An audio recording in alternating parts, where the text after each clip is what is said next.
여러분, 이단이라는 것의 정의가 무엇인지 아십니까?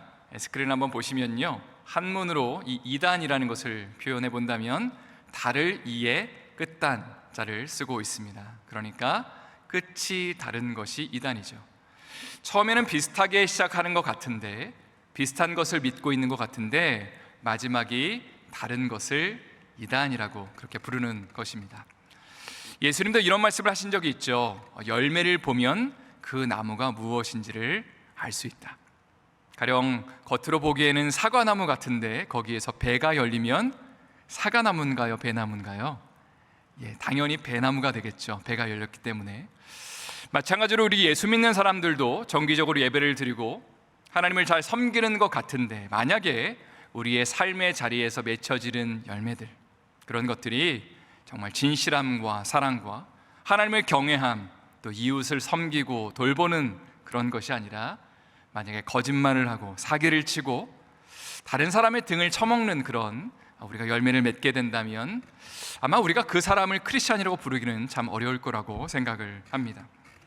한국의 구원파라는 이단이 있는데, 이들은 처음에 이제 믿고 있는 사람들, 크리스찬들에게 접근해서 어떤 질문을 하냐면 구원의 확신이 있냐고 질문을 합니다. 거기까지는 괜찮은데 몇 날 며칠 몇 시에 구원받았냐, 정확하게 알 수 있냐 라고 그렇게 질문을 하고 제대로 대답을 하지 않으면 바로 이제 공격에 들어온다고 합니다. 또 이들은 한 번 회개하면 그 이후에 회개할 필요가 없다, 죄사함 받았기 때문에 그 이후에는 회개할 것이 없다라고 가르치는데, 바로 우리가 의롭게 함을 받는 칭의, 그 이후에 성화의 삶, 거룩한 삶은 전혀 강조하지 않는 특징을 갖고 있습니다.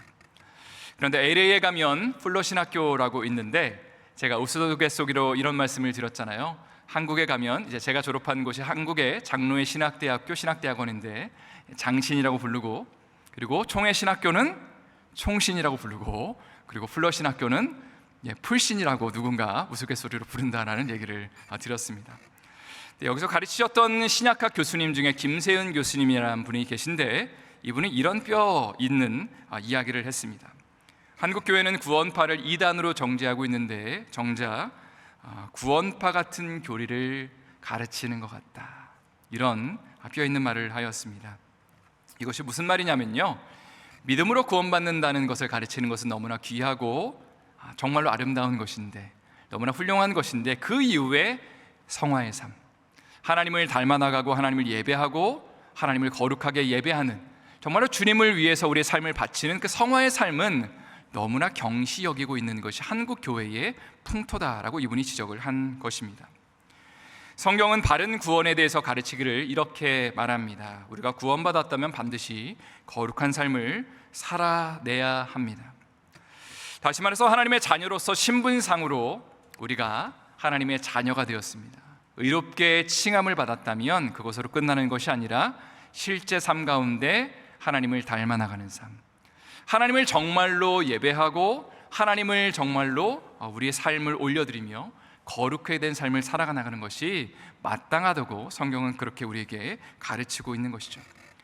왜 그런가 생각을 해보면, 구원이라는 것의 본질은요, 단순히 죄사함을 받고 천국에 가는 것이 전부가 아니라, 구원의 핵심은요, 하나님을 닮아 나가고 알아가는 것입니다.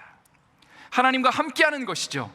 그분의 그 거룩한 성품을 내가 배워나가는 것이고, 그분과 함께 점점 가까이 하는 가운데 거룩함의 열매를 맺고, 그리고 우리의 삶에 하나님 기뻐하시는 그 사랑의 삶이 우리의 가정과 우리의 직장, 삶의 자리에서 실천되는 것이 하나님이 원하시는 거룩함의 열매라고 할 수 있습니다.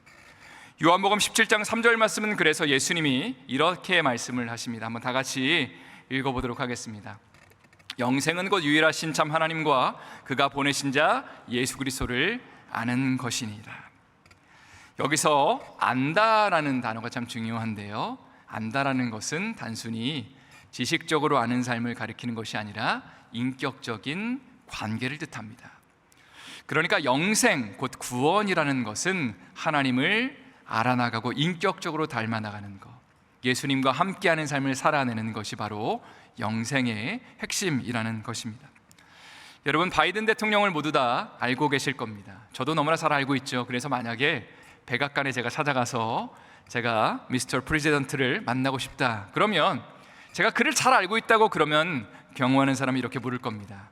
그를 만나본 적이 있습니까? 그럼 저는 당연히 이렇게 얘기하겠죠. 아니요, 잘 몰라요. 솔직히 말해서 제가 그를 만나본 적은 없지만 그래도 저는 바이든 대통령을 알고 있어요 라고 말한다면 아마 그 경호하는 분이 집으로 가시라고 그렇게 친절하게 안내를 해 주실 것입니다.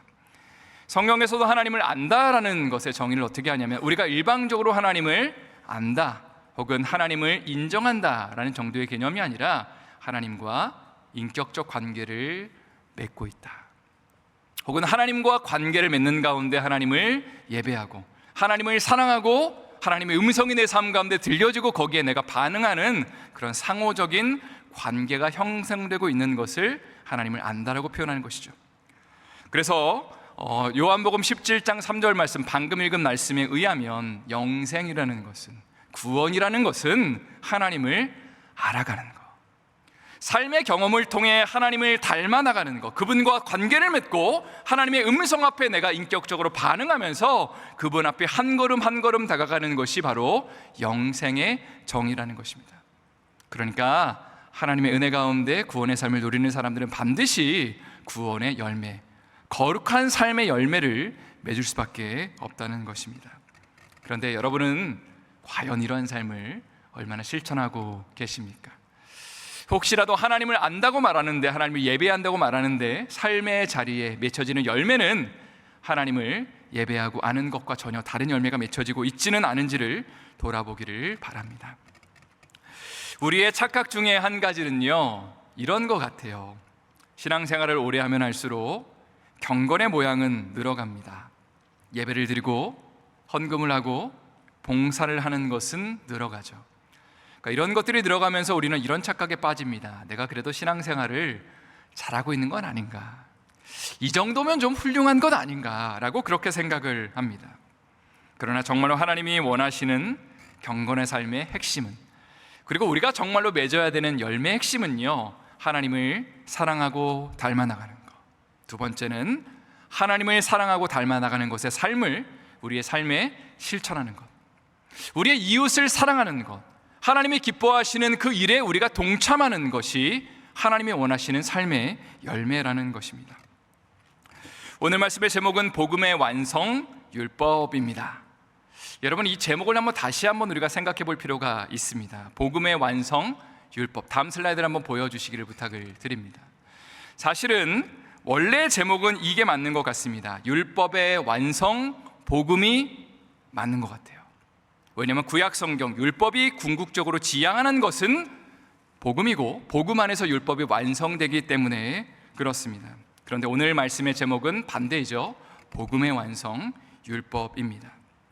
한마디로 말한다면 우리가 예수 그리스도의 복음을 잘 받아들이고 주님을 닮아나가는 삶을 산다는 것은 바로 율법의 정신을 실천하는 것. 율법을 우리가 폐하는 삶이 아니라, 주님이 말씀하셨잖아요. 내가 율법을 완성하러 왔다라고 말씀하신 것처럼 정작 예수님을 사랑하고 주님을 닮아나가는 사람들은 율법의 정신을 실천하고 하나님이 원하시는 삶을 살아내는 것, 성화의 열매를 맺히는 것이 마땅한 그리스도인의 열매라는 것입니다. 한마디로 말해서 은혜로 구원받았다면 이제 율법이 우리에게 말하는 것을 우리도 함께 꿈을 꾸고 지향하게 됩니다. 즉 하나님을 사랑하고 이웃을 사랑하는 그 삶을 실천하는 것이 바로 오늘 본문이 우리에게 도전하는 내용입니다. 오늘 본문의 17절 말씀을 한번 다 같이 저희 읽어보도록 하겠습니다. 17절의 말씀 함께 읽겠습니다. 내가 율법이나 선지자를 폐하러 온 줄로 생각하지 말라. 폐하러 온 것이 아니요 완전하게 하려 함이라. 여기 보니까요, 율법과 선지자라는 단어가 등장합니다. 율법은요, 구약 성경의 모세오경을 뜻합니다. 창세기, 출애굽기, 레위기, 민수기, 신명기를 가리키고요. 선지자는 바로 이사야나 예레미야 같은 선지서, 또 사무엘 상하나 열왕기 상하 같은 책들을 가리킵니다. 왜냐면요, 이 사무엘 상하나 열왕기 상하 안에도 그 안에 엘리야나 엘리사나 사무엘과 같은 선지자의 그 활동을 기록했기 때문에, 그래서 선지자라고 한다면 사무엘 상하나 열왕기 상하, 또 또 예레미야, 이사야, 에스겔 이런 책들이 모두 다 포함되는 것을 보게 됩니다. 그런데 오늘 본문에서 예수님은 이렇게 선언하시죠. 내가 율법이나 선지자를 폐하러 온 것이 아니라 완성하러 왔다, 완전하게 하려 함이다 라고 말씀하십니다. 폐한다라는 영어 단어는 abolish입니다. 영어 사전을 찾아보니까 이전의 법, 제도나 관습을 폐지하고 없애버린다. 반면에 완전하게 한다는 fulfill입니다. 실현하고 성취하고 이루어낸다. 예수님은 이렇게 말씀하시는 것이죠. 내가 율법을 폐지하려 온 것이 아니라 오히려 율법을 실현하고 성취하기 위해 이 땅 가운데 왔다라고 오늘 본문은 말씀하십니다. 로이드 존스 목사님은 자신의 설교집 산상수훈에서 이런 말을 하였습니다. 당시에 예수님은 율법을 잘 지키지 못한다는 오해를 받았다라는 그런 지적을 하였습니다. 왜냐하면 당시에 바리새인과 서기관들이 추구하는 어떤 경건의 방식을 따르지 않았기 때문입니다.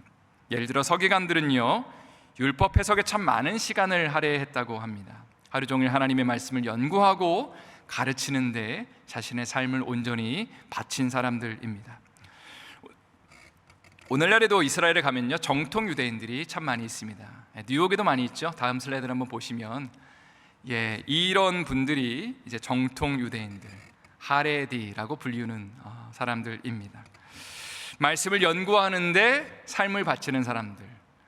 대부분의 사람들은 이제 일반 직장을 갖지 않고요, 말씀을 연구하는데 매진합니다. 그래서 이스라엘에서는요, 이런 사람들에게 특권을 주는데 첫 번째 특권은 군대를 가지 않아도 되는 군 면제에 대한 특권을 주고요, 두 번째는 가족 수만큼 연금을 지급합니다.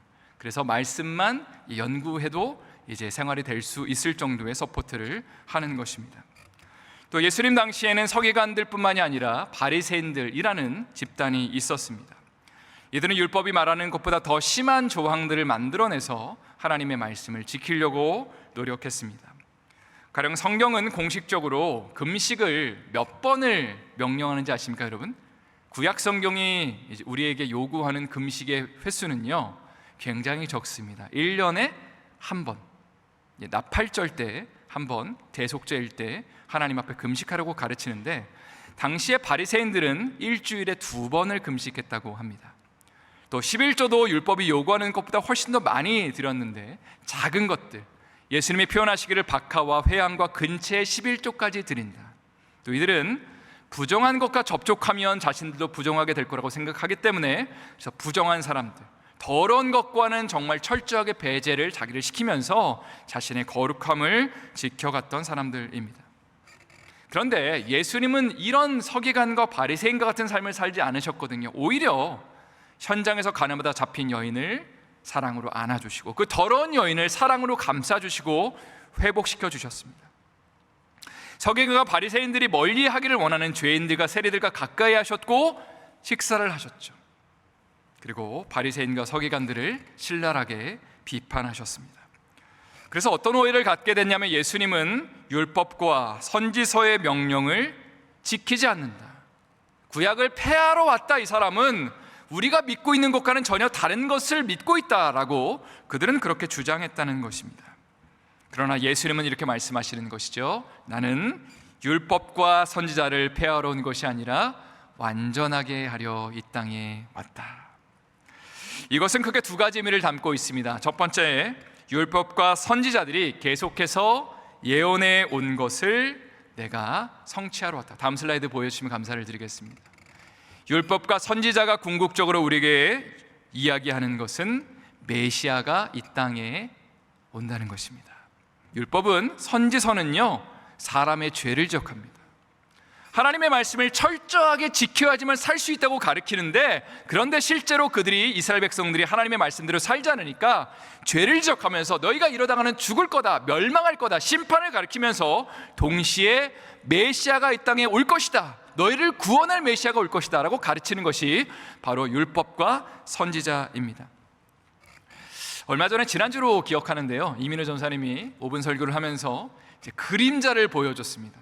그 인상에 남았던 그림자 중에 하나가 바로 슈퍼마리오입니다. 한번 보여주시죠. 슈퍼마리오의 그림자를 한번 보여주시면 감사를 드리겠습니다. 애들이 되게 좋아하더라고요. 그죠? 막 박수를 치면서 슈퍼마리오를 이렇게 환호했는데, 사실 이 그림자는 진짜를 비춰주는 역할을 감당합니다. 율법과 선지자는요, 그림자를 비춰주는 것이죠. 어떤 그림자를 비춰주냐면 예수 그리스도를 비춰주는 그림자 역할을 감당하는 것입니다. 이사야 53장 말씀을 한번 또 보면 4절부터 6절의 말씀을 한번 다 같이 읽어보도록 하겠습니다. 4절부터 6절의 말씀 한번 읽겠습니다. 그는 실로 우리의 질고를 지고 우리의 슬픔을 당하였거늘 우리는 생각하기를 그는 징벌을 받아 하나님께 맞으며 고난을 당한다 하였노라. 그가 찔림은 우리의 허물 때문이요 그가 상함은 우리의 죄악 때문이라. 그가 징계를 받음으로 우리는 평안을 누리고 그가 채찍에 맞음으로 우리는 나음을 받았도다. 우리는 다 양 같아서 그릇 행하여 각기 제 길로 갔거늘 여호와께서는 우리 모두의 죄악을 그에게 담당시키셨도다. 사실 유대인들에게 이 이사야 53장 말씀은 금지의 장입니다. 유대인들이 보통 이 말씀을 읽지 않습니다. 그래서 전도하러 다니면서 이스라엘에서 이 말씀을 딱 펴주면서 읽어봐라, 히브리어로 읽어보라고 한 다음에 여기서 가르치는 사람이 누군 것 같냐라고 하면 유대인들 백발백중이 그리스도인들이 믿고 있는 예수님인 것 같다라고 그들 스스로 말을 하는 것을 보게 됩니다. 그러니까 율법과 선지자는 궁극적으로 누군가가 오실 거다. 우리의 연약함과 죄인 됨을 인정하는 가운데 구원자가 올 것이다. 바로 예수님이 올 것을 예언하는 것이고, 바로 오늘 본문에서 예수님이 내가 율법과 선지자를 완전하게 하려 왔다라고 하신 말씀은 이들이 예언한 바로 그 메시아가 바로 내 자신이다라고 이야기를 하시는 것입니다. 두 번째로, 율법과 선지자가 실제로 우리에게 요구하는 것을 주님은 실제로 가능케 하시기 위해서 이 땅 가운데 오셨습니다. 슬라이드가 있는데 좀 찾아서, 율법과 선지자가 요구하는 삶을 실제로 가능케 하기 위해서 내가 이 땅 가운데 온 것이다 라고 주님이 말씀하셨습니다. 당시에 바리새인과 서기관들이 추구했던 삶은 외형적인 그런 경건의 모습, 뭔가 제사를 열심히 드리고 의식을 열심히 행하는 그런 모습을 보였습니다. 그러나 이들은 율법이 지향하는 정신, 원칙에는 관심이 없었습니다. 가령 예수님은 이런 말씀을 하신 적이 있죠. 하나님께 예물을 드리고 난 다음에 고르반이라고 말하면 우리 부모님을 돌보지 않아도 된다고 바리새인들은 그렇게 가르친다. 또 하나님 앞에 철저한 11조를 드리면서 과부의 가사는 탈취하는 자들이다 라고 그렇게 주님이 지적하십니다.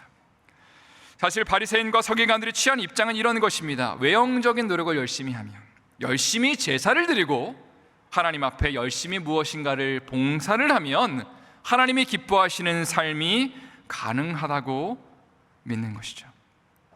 그리고 나의 열심으로 말미암아 이들이 취한 접근은 무엇이냐면 나보다 열심히 덜한 사람들을 정죄하기 시작합니다. 그럼 하나의 아이러니가 발생하는 것이죠. 정말 궁극적으로 율법이 우리에게 가르치는 율법의 정신은요, 하나님을 사랑하는 것과 이웃을 사랑하는 것입니다. 하나님을 온전히 예배하는 것의 그 열매의 결과로 이웃을 사랑하고 이웃을 돌보고 섬기는 것으로 나타나야 되는데, 정작 바리새인과 서기관들이 추구했던 경건의 결과는 내가 하는 것만큼 하지 않는 사람들을 정죄하고 비판하면서 그들을 멀리하는 것, 그들을 공동체에서 배제하는 것이 그들이 맺기를 원했던 율법의 결과였다는 것입니다. 결국 이들은요, 율법을 완전하게 하는 사람들이 아니라 율법을 폐하는 사람이 되어버리고 말았습니다. 남포교회 원로 목사님이신 박영선 목사님이 설교 중에 이런 말씀을 하시는 것이 인상적이었습니다. 한번 잘 들어보십시오. 술과 담배에 대해서 말씀을 하셨는데, 아직 아닙니다. 여러분, 술, 담배는 죄가 아닙니다 라고 선언하셨습니다. 그러면서 이 기뻐하는 눈동자를 보십시오 라고 그렇게 말씀을 하셨습니다. 제가 이분의 설교문을 좀 읽어드리겠습니다. 한국의 기독교를 전파한 선교사들이 예수 믿는 사람들의 다름을 사회 앞에 증거하기 위해 술, 담배를 못하게 했습니다. 물론 지금까지도 한국 사회는 기독교인이라고 하면 술, 담배를 안 하는 것으로 그 정체성을 인식하기 때문에 죄가 아닐지라도 여러분은 이 문제는 삼가셔야 합니다. 교회의 명예와 사회적 이해를 위해 참으셔야 되고, 못 참으시는 분은 숨어서 하셔야 합니다. 들크시면 안 됩니다 라고 말씀하셨습니다. 그리고 다음 슬라이드를 보여드리면 그런데 오늘날 새벽 기도를 했다, 철야 기도를 했다, 술, 담배를 안 했다가 신앙의 중요한 자기 확인이 되어 심판을 할 권리를 만들어 내버렸습니다. 한국교회는 용서가 있고 온유하고 섬기는 것은 없고 옳은 사람의 손가락질만 남았기 때문에 교회 안에서는 사람들이 깊은 교제를 더 이상 하지 않습니다. 이런 뼈깊은 그런 지적을 하셨습니다. 이 말씀에 대해서 여러분은 어떻게 생각하십니까? 바로 예수 잘 믿는 것의 기준이 뭐라고 생각하십니까? 많은 사람들이 이렇게 기준을 정합니다. 술, 담배를 하지 않는 것, 주일을 성수하는 것, 예배를 잘 드리는 것, 11조를 하는 것, 또 여러 직분들을 감당하는 것이라고 이야기를 하죠.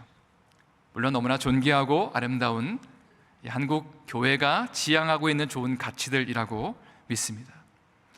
그런데 만약에 우리가 이런 것들을 실행하는 나머지, 너무 열심히 실행하는 나머지 이러한 것들을 실행하는 나를 기준 삼아서 누군가를 비판하고 누군가를 정죄하고 있다면 그것은 율법의 정신을 깨트리는 것이죠. 하나님의 말씀을 사랑한다고 말하면서 하나님을 위해서 무엇인가를 한다고 말하면서 정작 율법의 정신은 실천하고 있지 않은 것, 이웃을 사랑하고 내 주변의 사람들을 위해서 내 생명을 바치고 하나님이 원하시는 삶을, 거룩한 삶을 실천하는 것이 율법을 수행하는 삶의 열매여야 되는데, 혹은 예수 믿는 삶의 열매여야 되는데, 정작 이러한 경건의 형식 같은 것들이 우리의 삶을 얽어매면서 정작 율법의 정신인 하나님 사랑과 이웃 사랑의 정신을 우리가 깨트리는 모습이 분명히 있다는 것입니다. 하나님의 말씀은 우리에게 도전합니다. 오늘 본문은 역시 또 도전합니다. 율법의 정신은 하나님을 사랑하고 이웃을 사랑하는 것입니다. 예수님은 이렇게 말씀하시는 것이죠. 나는 율법을 폐하러 온 자가 아니라 율법을 완성하러 왔다. 나를 믿는 자는 그리고 실제로 이러한 삶을 살게 된다. 하나님을 예배하는 자는 이웃을 사랑하는 삶을 실천하게 된다. 하나님 앞에 자신의 삶을 내어드리고 경건의 모양을 드리는 사람들은 실제 삶 가운데 이웃들을 사랑하고 가족들을 돌보고 섬기는 가운데 선교사의 삶을 살아가게 된다라고 주님은 그렇게 우리에게 도전하고 계시는 겁니다. 최근에 작은 목자이신 한 권사님과 이제 신방하고 교제하면서 권사님이 이런 고백을 하시는 것이 좀 와닿았습니다. 본인은 건강이 참 요즘에 좋지 않은데 감사가 넘치고 찬양이 넘친다고 너무 하나님 앞에 영광 돌린다는 고백을 하셨습니다. 또 하나님이 나를 우리 가정에 선교사로 보내셨다는 생각을 참 많이 하는데요, Here and Now 선교사로 가정에 부름받았다는 생각을 하는 것이죠. 자녀들과 부딪히는 순간이 참 많이 있는데, 그런데 그럴 때마다 내가 선교사지 라는 마음을 가지고 서로 말싸움을 하는 것이 아니라 이제 언쟁이 붙으면 말을 중단하고 그만 얘기하자 하고 자기의 방으로 들어가서 기도한다는 것이죠. 자기의 자녀들을 위해서. 예전에는 나의 성질 같았으면 절대로 이런 일을 하지 않았을 텐데 하나님 주신 은혜가 너무나 커서, 그래서 이제는 하나님 앞에 엎드리는 삶을 살고 있다라고 그렇게 고백하시는 것을 들었습니다. 여러분의 삶은 어떠십니까? 교회 생활은 익숙한데, 또 교회 봉사도 꽤 열심히 하고 계신데 혹시 그것만으로 충분하다라고 생각하고 계시지는 않습니까? 하나님의 말씀, 특별히 율법은요, 선지서는요, 앞에서 나눈 것처럼 우리의 죄를 지적합니다. 죄의 결과는 심판이고 사망이다라고 말하죠. 그리고 우리를 향해서 우리가 그 심판의 자리에 서야 된다고 말합니다. 그러나 복음은 예수님이 그 자리에 대신 서셨다고 이야기를 하고요, 예수 믿는 자들에게 성령님이 들어오셔서 실제로 거룩한 삶을 시작하신다고 얘기합니다. 율법이 우리에게 선언하는 그 삶, 하나님을 사랑하고 이웃을 사랑하고 섬기는 그 삶을 나는 할 수 없는데 예수 믿는 자들에게는 그것이 가능하게 만들겠다라고 주님이 선언하시는 것이죠. 이것이 바로 내가 율법과 선지자를 완전하게 하려, 완성하려, 풀필하러 내가 이 땅 가운데 왔다라는 말씀의 의미입니다. 오늘 본문의 20절 말씀을 한번 또 다 같이 읽어보도록 하겠습니다. 20절 말씀 읽겠습니다. 내가 너에게 이르노니 너희의 의가 서기관과 바리새인보다 더 낫지 못하면 결코 천국에 들어가지 못하리라. 예수님은 서기관과 바리새인의 의에 대해서 이야기하십니다. 이 의는요, 두 가지를 가리키고 있습니다. 첫 번째는요, 거저 하나님의 은혜 가운데 우리가 예수 그리스도의 복음을 믿고 의롭다함을 받는 삶입니다. 칭의라고 불리우죠. 의롭다, 칭함을 받는 것. 잘나서 받는 것이 아니라 하나님의 은혜로, 전적인 은혜로 칭함받는 것, 의롭다고 하는 것, 그것이 바로 칭의입니다. 두 번째는요, 의롭다 칭함받는 삶을 이제 사는 사람들이 실제로 의로운 삶을 실천해내는 것입니다. 거룩한 삶을 실제로 우리의 삶 가운데 구현해내는 것입니다. 하나님이 우리의 삶을 의롭다고 하셨는데 이제는 실제로 의로운 삶을 살아내는 것이 바로 두 번째 하나님이 원하시며 기뻐하시는 의로운 삶의 정의라는 것입니다. 예수님은요, 이런 무서운 선언을 하십니다. 너희가 서기관과 바리새인보다 더 나은 삶을 살지 못한다면 결코 천국에 들어가지 못할 것이다. 이 말씀이 무슨 의미를 담고 있을까요? 너가 열심히 행함을 통해서 의로움을 증명해야지 천국에 간다라는 그런 의미를 담고 있을까요? 앞에서 언급한 것처럼 서기관들은요, 하루 종일 말씀을 연구하고 말씀을 가까이 합니다. 바리새인들은 율법에서 기록한 것보다 훨씬 더 많은 조항을 만들어내서 그 율법을 지키려고 발버둥을 치죠. 오늘날로 친다면 우리가 주일 성수를 하고 술, 담배를 하지 않고 봉사하고 헌금하는 것을 더 열심히, 더 많이 하면 그러면 너희가 천국에 들어간다는 의미의 말씀일까요? 오늘의 본문의 말씀은 그런 의미와 의도가 분명히 아닐 것입니다. 예수를 믿는다는 것의 의미는 나의 죄인됨과 타락을 인정하는 것이죠. 율법의 가르침은 바로 우리 삶의 죄인됨을 지적합니다. 그리고 메시아가 와야 될 필요성을 가르치죠. 쉽게 말해서 율법과 선지자가 우리에게 요구하는 가르침은 우리의 삶 가운데 전적인 타락이라는 개념을 받아들이라는 것입니다.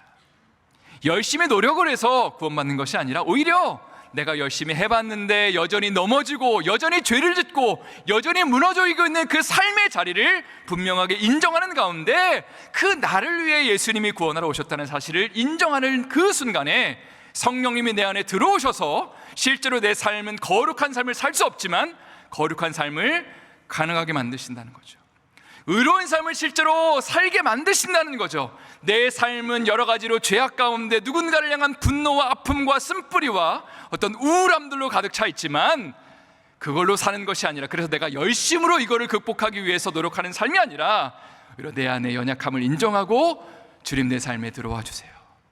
예수님을 영접하고 난 다음에 주님의 은혜를 구하고 성령님이 내 안에 들어오셔서 그분과 함께 그분을 닮아나가고 의지하는 삶을 살아갈 때에 주님 우리의 삶에 실제로 거룩한 삶을 허락하시고 바리새인과 서기관들이 추구했던 의보다 훨씬 더 존귀하고 값어치 있는 의로운 삶을 우리의 삶에 허락하신다는 것의 의미입니다.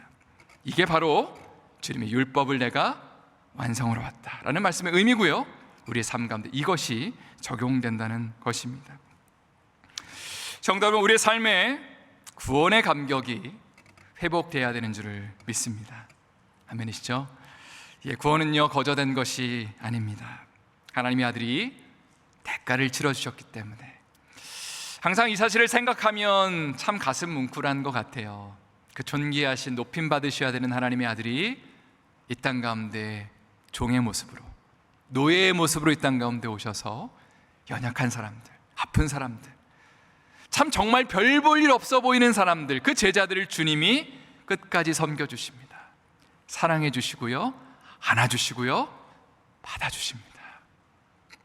힘들고 어려울 때마다 나는 그만하고 싶다고 말할 때마다 주님이 찾아오셔서 우리에게 말씀하시죠. 얼마나 힘드니, 안아주시면서 너가 나를 사랑하냐라고 물으시는 것이 주님의 사랑입니다. 그 사랑 가운데 감격한다면, 그 은혜 가운데 우리가 거한다면 그것의 열매가 무엇이냐? 그것은 바로 이웃사랑의 모습으로, 내 주변에 있는 사람들을 사랑하는 모습으로, 내 주변에 예수를 안 믿는 사람들을 마음에 품고 그들을 위해서 울며 통곡하는 모습으로, 하나님이 원하시며 기뻐하시는 교회를 세워나가기 위해서 무릎 꿇으면서 하나님, 나를 받아주신 주님을 위해서 나도 내 삶을 저편 줄이 올려드립니다. 주님, 이 교회가 정말 하나님의 영광 받으시는 교회가 되게 해달라고, 하나님의 임재가 넘쳐나고 믿지 않는 자들이 이곳에 와서 구원받고 거듭나고 하나님의 영광을 노래하는 공동체로 하나님의 것을 좀 써달라고 우리의 삶을 온전히 내어드리는 그 삶의 열매로 하나님이 우리의 삶을 받아주시고 그런 축복을 허락하신다는 사실입니다. 이것이 진정한 율법의 정신을 실천하는 것이고 복음의 진정한 열매를 맺는 삶이라고 할 수 있습니다. 마지막으로 한 가지 간단한 이야기를 좀 드리면요, 한국교회 초창기 선교사 중에 루비 캔드릭이라는 선교사님이 계십니다. 이분은 1907년에 한국 땅에 처음 오게 되었습니다. 사진을 좀 보여주시면 감사를 드리겠습니다. 루비 캔드릭 선교사의 모습입니다. 24살의 나이에 이 땅 가운데 와서 정말 젊은 꽃다운 나이에 결혼도 하지 않은 상태에서 이제 한국에서 9개월 동안 사역하다가 급성 맹장염으로 천국에 간 선교사입니다. 아픈 가운데 이러한 편지를 썼다고 그래요. 유언과 같은 편지를 썼는데, 만일 내가 죽는다면 텍사스 청년 회원들에게 10명씩, 20명씩, 50명씩 조선으로 나오라고 일러주세요. 실제로 이 유언적인 이야기를 듣고 나서 많은 사람들이 조선 땅에 선교사로 헌신하게 되었습니다. 또 이런 고백을 한 것이 참 유명합니다. 내게 1000개의 생명이 있다면 그 1000개의 생명 모두를 조선 땅을 위해서 드리겠습니다. 정말 하나님이 원하시며 기뻐하시는 그 삶을 실천하는 거죠. 바로 하나님을 사랑하고 이웃 사랑을 실천한 것입니다. 믿지 않는 자들을 위해서 하나님 아버지의 마음이 임하고 나니까 내가 할 수 없는 그것을 주님이 하게 만드시는 것이죠. 예수 그리스도의 그 보혈의 능력과 은혜가 차고 흘러넘치니까, 보혈의 능력은 우리에게 이런 요구를 합니다. 아무것도 하지 않아도 내가 너의 모든 연약함들을 받아줄게라고 먼저 선언하시죠. 무엇인가 내가 하나님 앞에 올려드렸을 때에 그 대가로 우리를 받아주시는 것이 아니고요, 아무것도 하지 않아도 있는 모습 그대로 내가 너를 받아주고 섬겨줄게, 안아줄게, 내가 너를 위해서 내 생명을 바칠게라고 말씀하시는 것이 복음이죠. 그죠? 그 복음 앞에 우리가 서게 되면, 그 은혜 앞에 젖게 되면 자연스럽게 그 사랑 가운데 나도 반응하여서 내가 할 수 없는 사랑을 하게 하시고 내 주변에 있는 연약한 자들을 품게 만드시고, 정말로 내 배우자나 정말 말을 듣지 않는 자녀들을 위해, 내 주변에 있는 그 목원들을 위해서 내 생명 바쳐서 주님 내가 이들을 섬기겠습니다, 하나님 주님의 그 사랑 가운데 내가 반응하겠습니다 고백하면서 우리의 삶을 올려드릴 수 있게 되는 것이죠. 그것이 바로 하나님을 사랑하고 이웃을 사랑하는 율법의 정신을 진정으로 실천하는 삶이라고 할 것입니다. 성도 여러분, 우리의 삶 가운데 예배 감격과 은혜가 넘쳐날 수 있기를 축복합니다. 그런데 그 예배 가운데 하나님의 말씀을 가까이 하고 봉사하고 주님의 일을 감당하는 가운데 그 핵심은요, 하나님 앞에 우리의 삶이 온전히 깨어지는 것입니다. 하나님 앞에 예배하러 나와서 은혜 받았다면 삶의 자리로 돌아가서 선교사의 그 정체성을 인식하면서 내가 있는 그 삶의 자리에서 주님의 마음을 실천하는 것, 연약한 자들을 안아주는 것, 그들을 위해 무릎을 꿇어주는 것, 그리고 우리의 삶을 온전히 내어드리는 것이 하나님 기뻐하시는 바로 율법의 정신을 실천하는 것입니다. 이런 은혜와 축복이 우리 삶에 넘쳐날 수 있기를 예수님의 이름으로 축원드립니다. 다시 한번 예수님의 이름으로 축원드립니다.